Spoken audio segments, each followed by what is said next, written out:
Welcome back to SportsCenter. More on our breaking news this morning surrounding Ohio State football coach Jim Tressel, who has admitted he covered up his knowledge of Buckeye players receiving improper benefits prior to last season.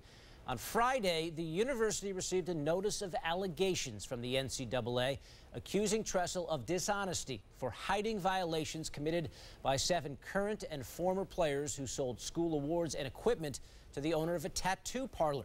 Also, the Columbus Dispatch reports that Tressel contacted the FBI within days of receiving an email alerting him to the violations, specifically when he received a tip that Terrell Pryor was involved.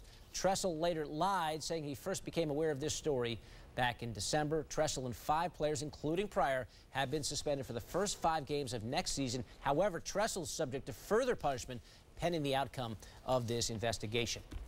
Let's bring in our ESPN college football insider, Bruce Feldman, now. So, Bruce, you hear this. What does it mean for the Ohio State football program?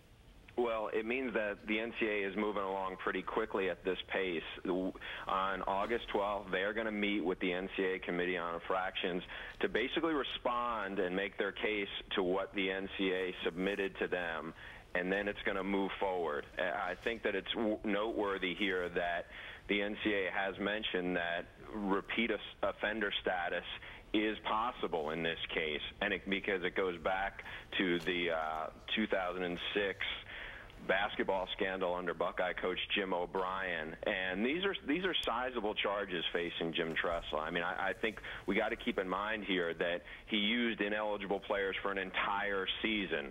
And I also think it's going to be significant here. Last year, the NCAA, with its USC ruling, described or cited a quote-unquote high-profile player being involved. In that case, Reggie Bush. In this case, it'd be Terrell Pryor. And the thinking being, you know what, there's a higher standard with these guys. So this is significant. And also, let's keep in mind that lack of institutional control is not off the table. That could come later at this. You mentioned August 12th is when a response may come. That's not far from the start of the season. What would be a timeline for the ruling here, Bruce? Well, typically it had been said that it was 6 to 10 weeks after that the NCAA would come down with its sanctions. Now, that was the time frame that everyone's quoted when it came to Ohio State's case last year. That almost lasted about twice as long as that. Now, if it's 6 to 10 weeks, the NCAA could still come down with this before the end of Jim Tressel's 5-game suspension. And then my hunch is they are going to extend that probably to the full season because, again, as we've talked about this weeks ago, when you have a person who has been lying to the NCAA or has been found to not have been truthful with the NCAA, as Des Bryant was at Oklahoma State, he was shut down for a year. People I've talked to at the NCAA say coaches are held to an even higher level of accountability with that. So the Ohio State's initial self-imposement was only a 2-game, then they upped it to 5 games. I think the NCAA, in my opinion, is going to extend that even further. It's just a matter of when they're able to come down with the sanctions, if it comes down mid-season or if it drags on longer. Bruce, you've mentioned on a number of occasions that it'd be difficult for Jim Tressel to keep his post after all this. What does this latest news mean for Tressel's job? I think, David, what it comes back to here is Ohio State's brass initially said 2 games they were going to sit him down. They had a lot of information when they had that press conference. Then it was extended to 5 games. Clearly, from the president and athletic director, they are strongly supporting him. But the question is, how much can they take here?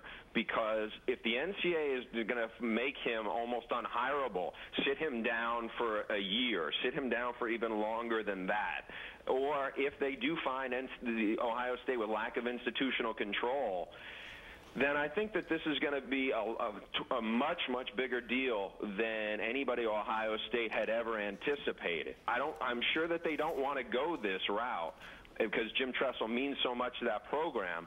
But if they have no other choice, I think that you may not see Jim Tressel out there again because this is gonna drag on for a lot longer than they had anticipated initially.